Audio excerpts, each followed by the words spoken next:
La bienvenue en ces grands cultes d'action des grâces organisés en mémoire de notre cher papa, John Wesley Show Wendy, premier évêque noir de l'Église méthodiste du Congo central. La vivacité de l'Église méthodiste oblige qu'en pareille circonstance, nous puissions vous accueillir avec joie et amour. Amour parce que Dieu notre Père nous aime bien. C'est ainsi qu'il continue à nous accorder un souffle de vie jusqu'en ces moments. Ainsi, nous allons demander à la chorale de chanter avec vivacité pour que nous puissions vous accueillir dans le Seigneur. La parole est accordée à la chorale.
Que Dieu bénisse chacun de vous.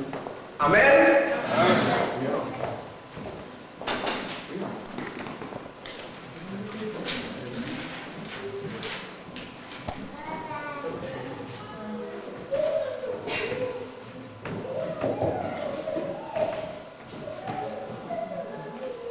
Après ce mot de bienvenue, je voudrais ouvrir ce culte par une lecture du psaume 16, l'hymne de David.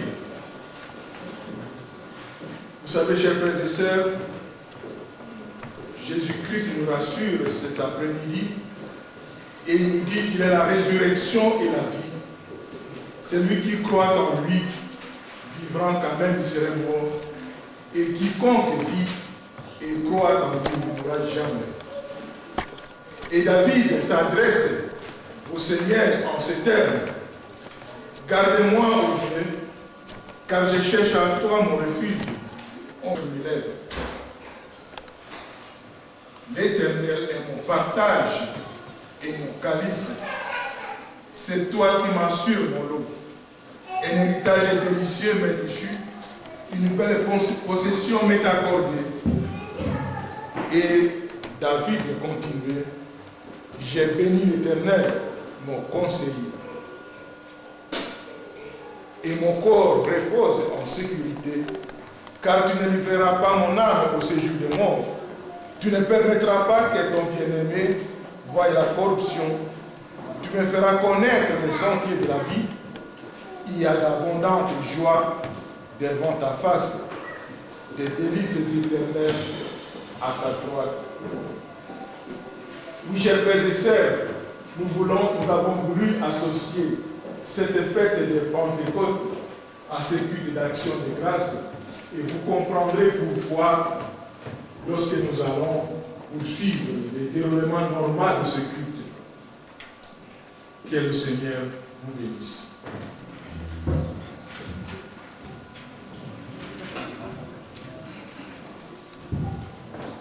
Je vous propose d'être debout pour chanter le cantique numéro 167. Dans le relief des cantiques, notez là. Yashunomba. Je voudrais demander à ces méthodistes présents ici de bien vouloir chanter avec toute vivacité. Yashunomba.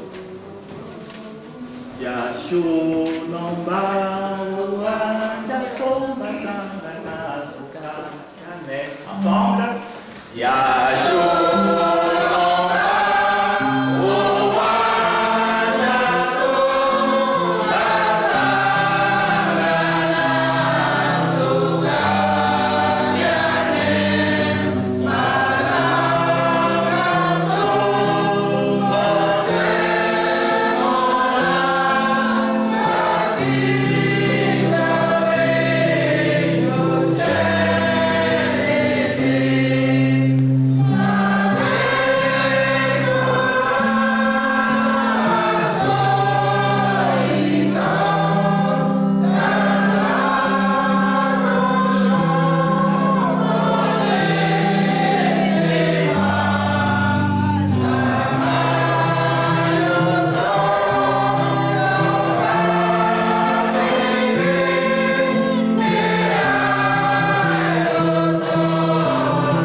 Prions le Seigneur. Père céleste, nous nous prosternons devant toi et nous implorons tes compassions infinies. Toi qui nous connais, tu sais combien nous sommes désarmés en face de la mort. Tu sais combien il nous est difficile de comprendre et d'accepter le départ de nos bien-aimés.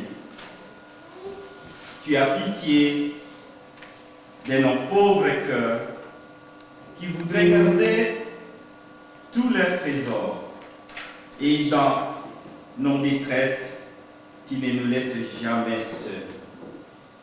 Tu te révèles à nous, tu nous parles, tu nous fortifies, tu nous consoles, Seigneur.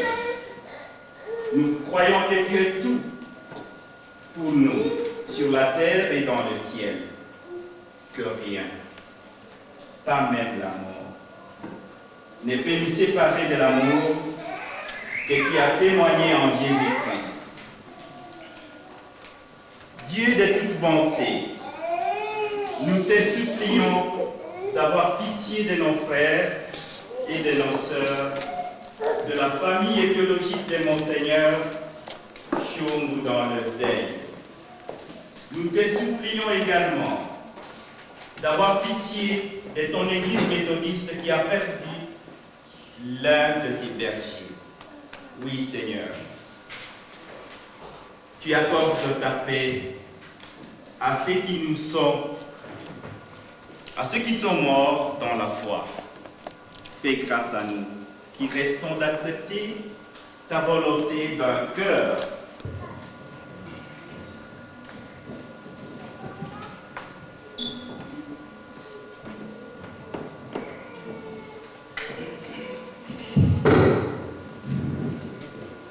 Mes amis, ne vous inquiétez pas quoi manger, ni de quoi vous devez vous habiller.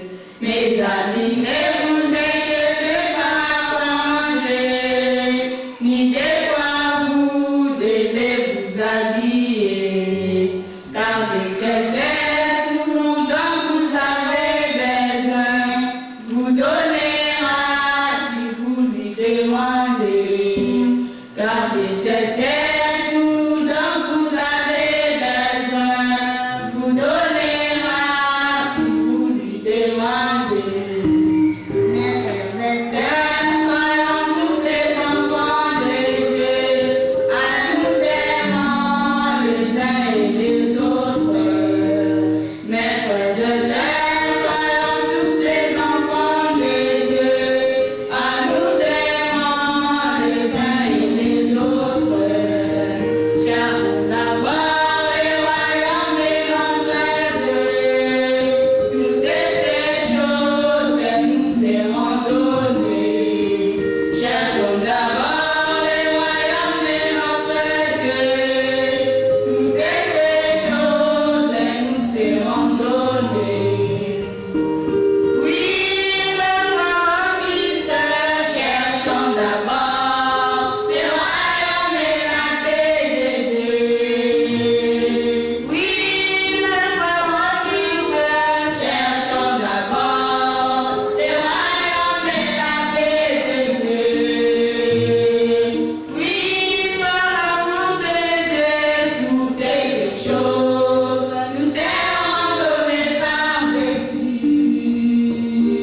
Oui, par l'amour de Dieu, toutes ces choses nous seront données par-dessus.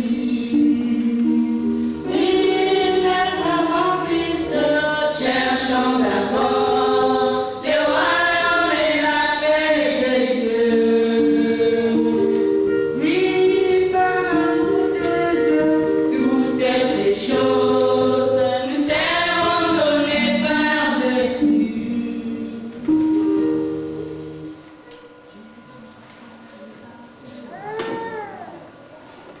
J'ai soif de ta présence, mon sauveur partout. J'ai mes coups, dirige-moi dans tes sentiers, que ma vie soit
est en rapport avec la chanson que les enfants viennent de chanter.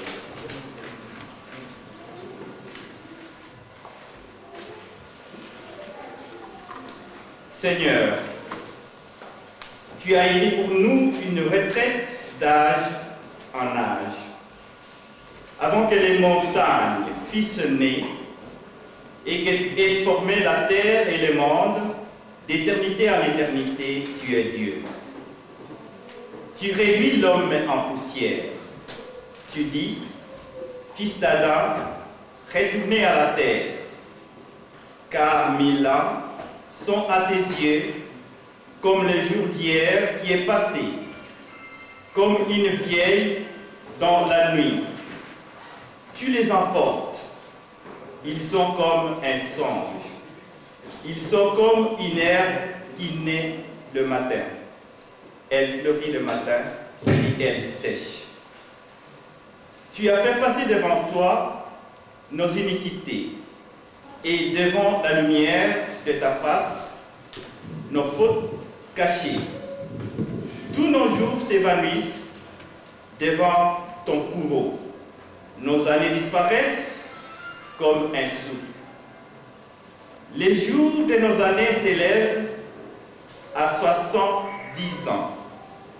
Et pour les plus robustes, à 80. Et ce qui est en fait l'orgueil n'est que peine et tourment. Tout cela passe vite et nous nous en volons. Qui ressent la traite qui t'est due, enseigne-nous à bien compter nos jours, afin que notre cœur s'ouvre aux leçons de la sagesse. Reviens, ô Éternel, et compassion de tes serviteurs. Rassasie-nous chaque matin de ta bonté, et nous serons toute notre vie dans la joie et l'allégresse. Que ton œuvre se manifeste à tes serviteurs, et ta gloire sur leurs enfants. Que la grâce de l'Éternel, notre Dieu, soit sur nous. Affermis l'ouvrage de nos mains. Oui, affermis l'ouvrage de nos mains. Amen. La place est accordée maintenant à la chorale de Papa Oumba pour une chanson.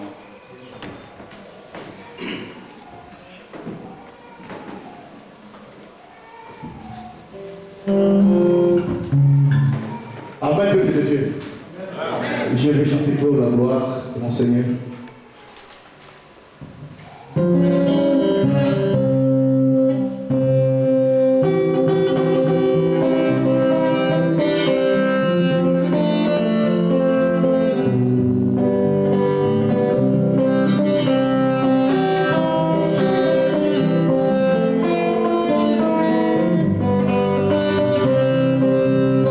Vida loca,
Je vous propose d'être debout pour louer le Seigneur en chantant le cantique numéro 223 à notre thème.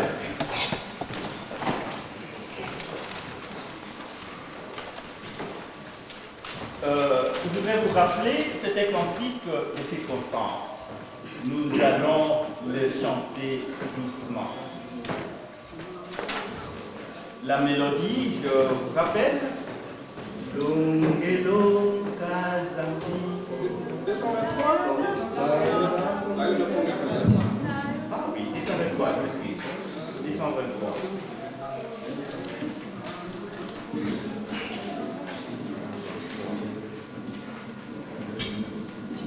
La mélodie. La yoda ponge kazami, la yoshi la kambuche. Ensemble. La yoda ponge kazami, la yoshi la kambuche. La yoya tuna tuna kajiso. Atu azami wayo gena mundo nandi.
Je voudrais bien demander à Papa Robert Longonjo de passer devant pour une prière.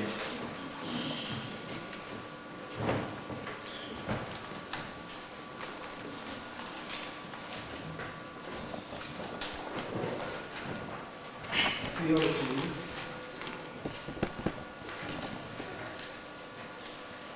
Ô Dieu tout-puissant et tout bon, c'est toi qui dispenses tout. Tu as compté nos jours et tu leur as prescrit de limites qu'ils ne peuvent franchir. Tu as fait de même pour ton serviteur, Dr. John Shaw Webb-Henry. Nous savons, Seigneur, que notre corps est un vase de terre. La fragilité même. Fais-nous donc la grâce de mettre notre espérance à toi, Seigneur, notre seul refuge. Malgré notre indignité, nous pouvons t'appeler notre Père. Tu es un Dieu qui pardonne. La mort est toujours redoutable, mais nous savons qu'elle ne peut nous séparer de l'amour que tu nous as témoigné en Jésus-Christ. Et que celui qui est en toi ne peut vraiment mourir. En ces jours de deuil, de nous oublier, d'attendre ta croix, de notre souvenir, de croire en lui et de nous attacher à lui. Lorsqu'à notre tour, nous devrons passer par la vallée de l'ombre de la mort, alors souviens-toi de nous, Seigneur, car notre espérance est à ta miséricorde. Oui, Seigneur, tu as dit à tes disciples que votre cœur ne se trouble pas. Nous sommes rassurés que par le service rendu par cette terre, ton serviteur a obtenu une demeure près de toi. Seigneur notre Dieu, toi qui es la lumière, éclaire nos ténèbres par ta présence. Toi qui es la force, soutiens les hommes et les femmes réunis ici.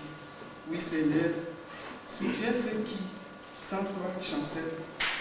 Toi qui es la consolation des affligés, dis à ceux qui pleurent les paroles d'espérance, que toi seul peux prononcer sur nos cœurs troublés, verse ta paix en Jésus-Christ. Amen.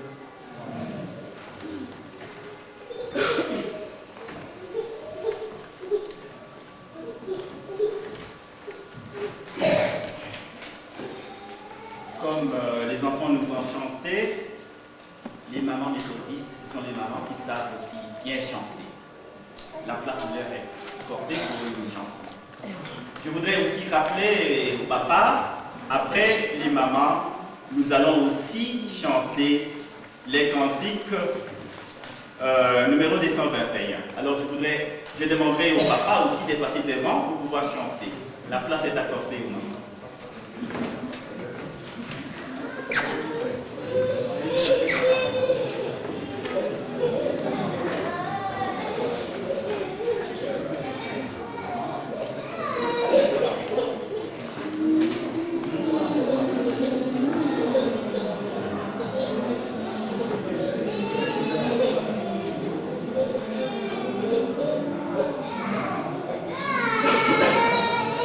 Amen.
Papa méthodiste qui est ici, nous demandons de passer devant pour pouvoir chanter avec nous. Je vous en prie.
pour vous proposer quelque chose.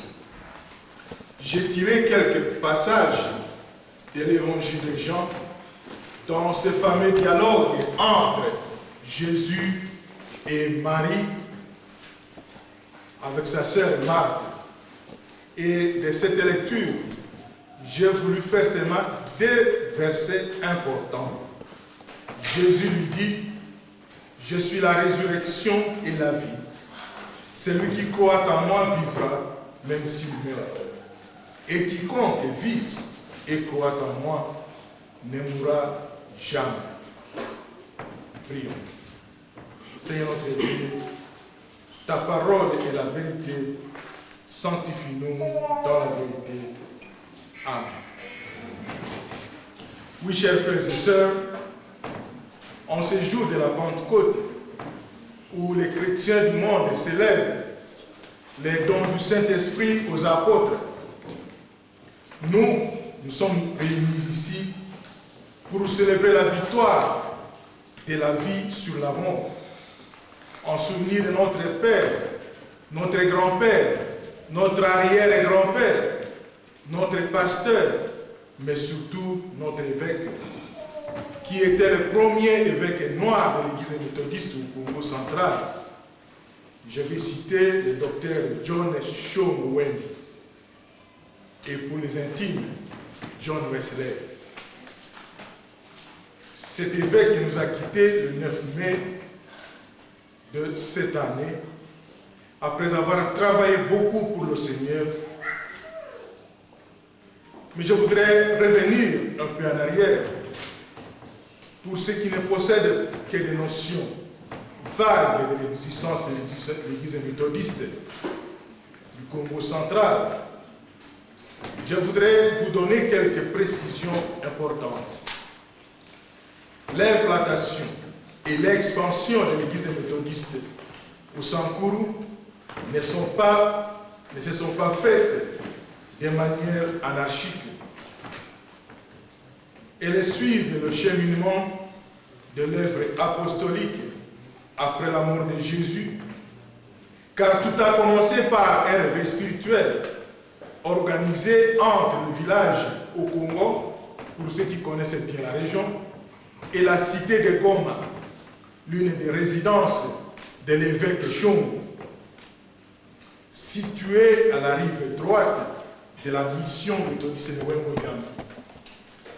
À cet endroit, les témoins oculaires nous disent qu'il y avait un palmier mystique appelé Togoda Ete et Sama. Au cours de la retraite, des hommes et des femmes étaient remplis du Saint-Esprit comme les disciples au jour de la Pentecôte. Plusieurs personnes semi-lettrées ou complètement illettrées se sont senties appelées pour le service du Seigneur. C'est en ce moment-là que furent recrutés les premiers catéchistes parmi les cuisiniers, les ouvriers et quelques rares personnes instruites. Quelques années après, il y avait l'ouverture de l'école biblique de Wembonyama, dirigée par le révérend Anker, surnommé Lopemba. Celui-là a travaillé pour la formation des pasteurs de la génération de nos pères, les autres. Et parmi ces gens-là se trouvait Monseigneur Shombo Wengi, qui après avoir terminé ses études à Wembonyama, après avoir travaillé longtemps pour l'Église, est allé parfaire ses études, d'abord en Rhodésie du Sud, puis aux États-Unis. Du révérend Anker, l'évêque Shombo a gardé de très bons souvenirs, surtout en ce qui concerne l'ordre, la discipline, l'honnêteté, la foi en Dieu et l'esprit de sacrifice. Ce qui ne lui avait pas attiré beaucoup d'amis, parce que vous savez que nous les Africains, nous aimons souvent le désordre, à tel point qu'il a été souvent qualifié d'un dictateur, d'un homme méchant. Or, grâce à cette intelligence, il a fait de nous ce que nous sommes aujourd'hui. Oui, chers frères et sœurs, la limite du raisonnement humain qui définit la vie comme cette période comprise entre la formation du fœtus et la mort physique se situe aux antipodes même de la volonté divine. Pour notre Créateur, il existait une vie après la mort physique dans ce royaume. Et il est demandé à l'homme de préparer non seulement sa vie terrestre, mais également sa vie de l'au-delà. Pour ceux qui ont eu la chance de lire la petite note envoyée sur Internet, ils ont vu qu'il y avait un texte écrit par l'apôtre Jean dans son exil sur l'île de Patmos, où dans une vision, il a dit ceci: heureux ceux qui sont morts dans le Seigneur, ils se reposent de leurs peines et leurs œuvres les suivent. Aujourd'hui, nous parlons de l'évêque Shungu qui nous a quittés et nous croyons fermement qu'il se repose et que ses œuvres l'ont suivi. Oui, chers frères et sœurs, après 18 ans, après 8 ans, passés à la tête de l'église méthodiste au Congo, je suis convaincu que ceux qui ont travaillé avec l'évêque Shungu, ou même ceux qui l'ont connu comme un évêque ou comme un parent, gardent encore de lui les souvenirs de certaines de ses œuvres. Aujourd'hui qu'il a quitté cette terre pour le royaume des cieux, il n'est pas hasardeux de dire que là où il se trouve, ses œuvres l'accompagnent. Et ce passage de l'Apocalypse doit nous interpeller, vous et moi, ce soir. Si nous devons quitter cette terre aujourd'hui, quelles sont les œuvres qui vont nous accompagner? Que diront les gens après nous? Très souvent, lorsqu'un pasteur ou un prêtre préside un culte comme celui-ci, ou une messe, il est tenu par le devoir de réserve et du respect de la famille du disparu à ne parler que du bien de la personne. Mais parfois des murmures, des chuchotements contredisent les propos du pasteur. Il y en a qui disent que le pasteur exagère. Est-ce qu'il était aussi bon que cela?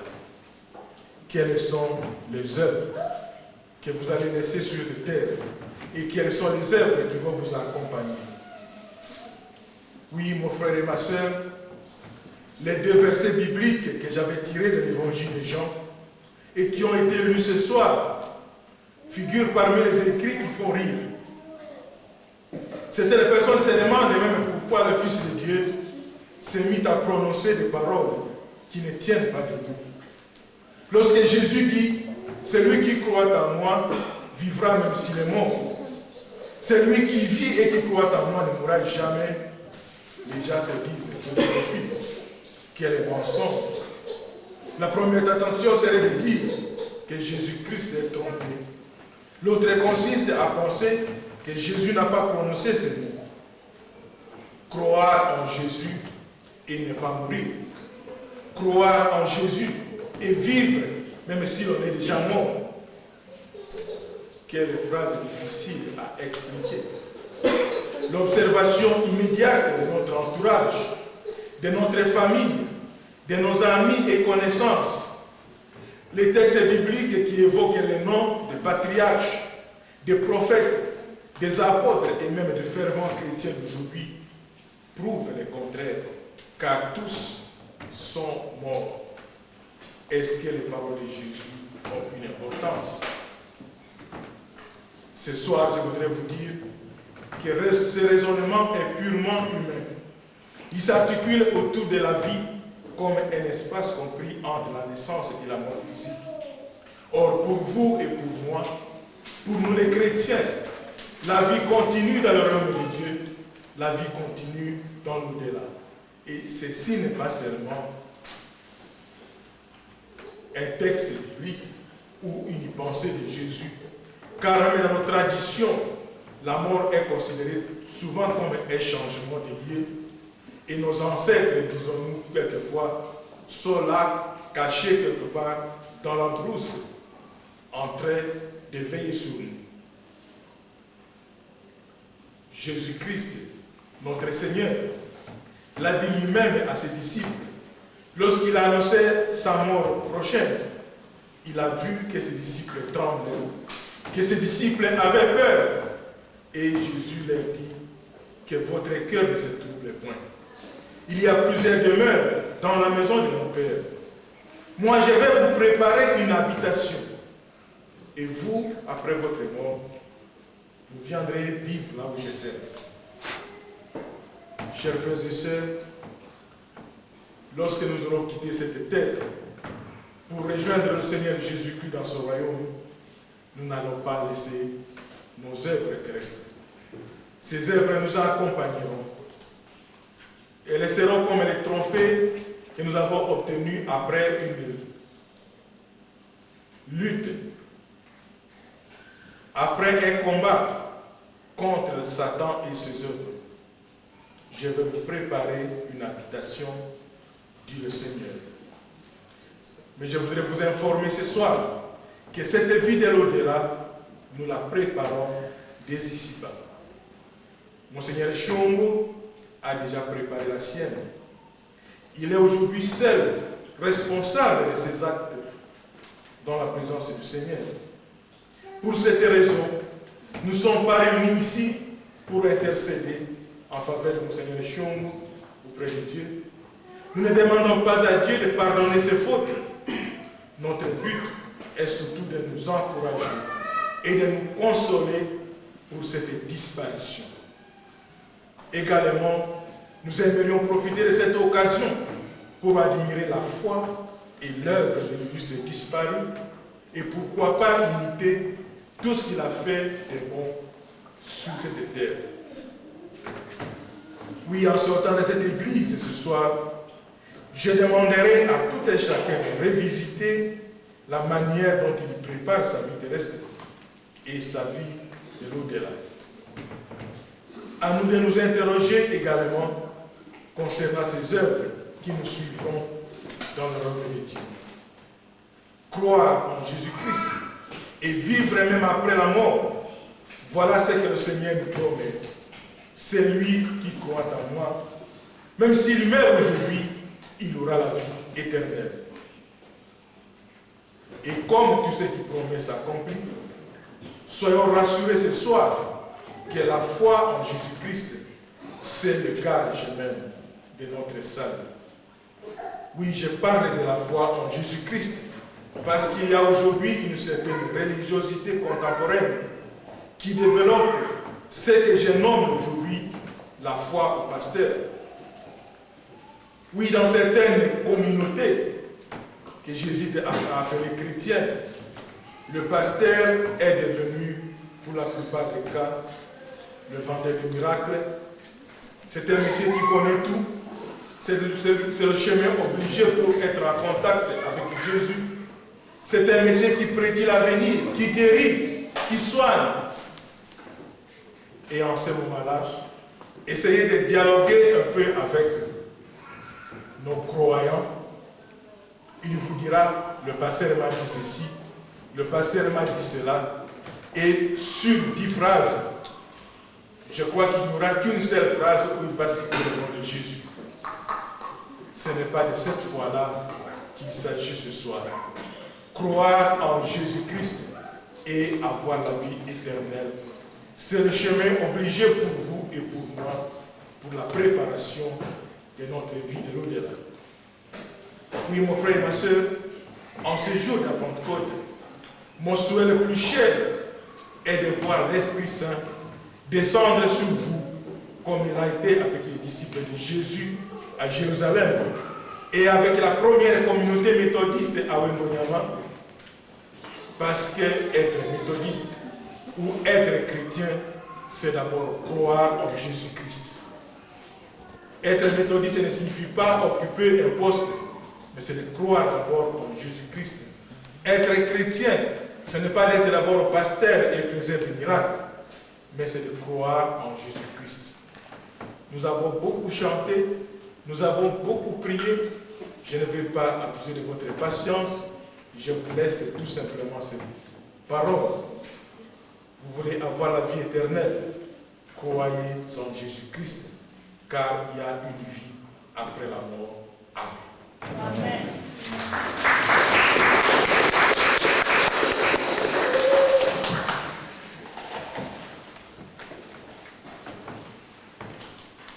Je n'ai aucun commentaire à faire, mais tout ce que je peux vous demander, à l'esprit qui pense, à la langue qui parle, il faut ajouter la main qui conduit.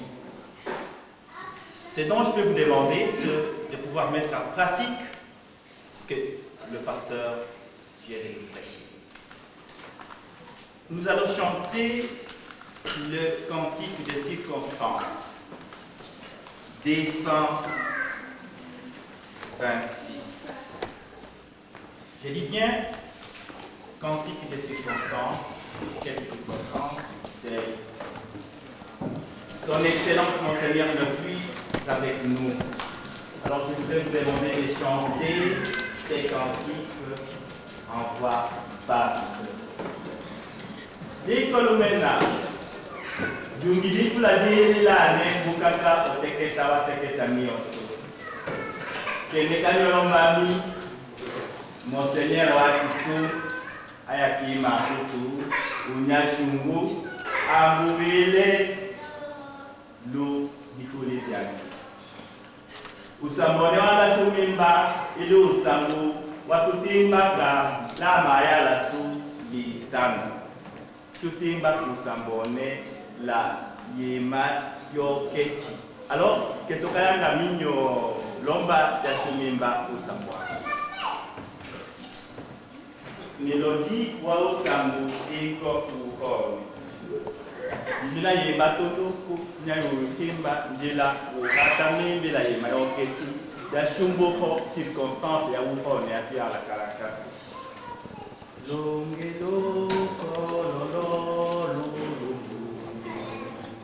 atuololo atuleko longelo kaongenongeno eyongo awila moto. Nous allons toujours chanter ces cantiques de cette façon. Alors, je vous demande de chanter comme je viens de le faire. Je vous propose de pouvoir vous mettre debout.